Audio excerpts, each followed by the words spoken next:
Je vous présente un nouveau tutoriel sur EBP Devis Facturation Bâtiment 2016 sur la création des fournisseurs. Alors, toujours dans le menu données, hein, nous avons vu donc tout ce qui concerne divers quand vous commencez votre dossier.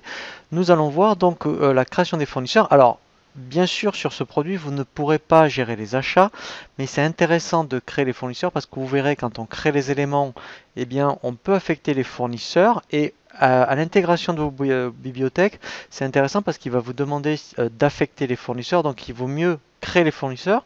Et si plus tard vous passez sur EBP Bâtiment par exemple, eh bien vous allez donc migrer de EBP de facturation bâtiment à EBP Bâtiment, et bien déjà au moins tous vos fournisseurs seront créés. Alors, contact tiers, je ne vous en parle pas. Pourquoi?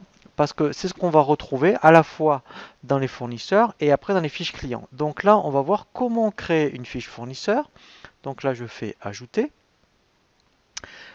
Donc là, c'est la civilité. Donc c'est ici, donc on choisit si c'est, vous voyez, monsieur, madame ou une société. Voilà. Donc là, je sélectionne. Voilà. Donc là, je mets le nom de mon fournisseur. Voilà, par exemple, Mousset. Voilà. Donc là, c'est son numéro de TVA. Ici, c'est les coordonnées. Donc là, je vais lui mettre une adresse.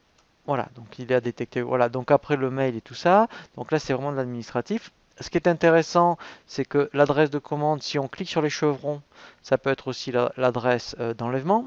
Voilà, mais sinon ici, vous pouvez mettre une adresse différente. Et ici, les contacts, eh bien, en fait, on peut créer effectivement tous les contacts que l'on veut directement. Donc ça, après, effectivement, c'est intéressant.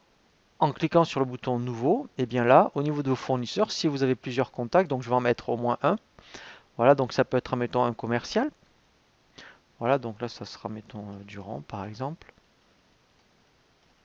Voilà, donc sa fonction, donc vous pouvez avoir donc un interlocuteur au niveau commercial. Voilà, donc là, après, il y aurait ses coordonnées. Donc vous voyez, c'est bien rattaché au fournisseur. Donc quand je fais valider, voilà, il le rattache bien. Et après, vous voyez, quand on fait nouveau, on peut en créer d'autres. Ça pourrait être peut-être après une personne au niveau comptable, au niveau transport, logistique, etc., etc. Voilà, donc ça, c'est vraiment intéressant parce qu'au moins déjà dans EBP Devis Facturation, eh bien la fiche fournisseur va vous servir aussi de fiche de contact. Voilà, donc au moins vous aurez tout dans le même produit. Donc c'est vraiment intéressant. Vous verrez quand on verra après les tutoriels par rapport à la création des éléments pour affecter les fournisseurs dans les fiches éléments. Voilà, donc là, on a bien vu les fiches fournisseurs.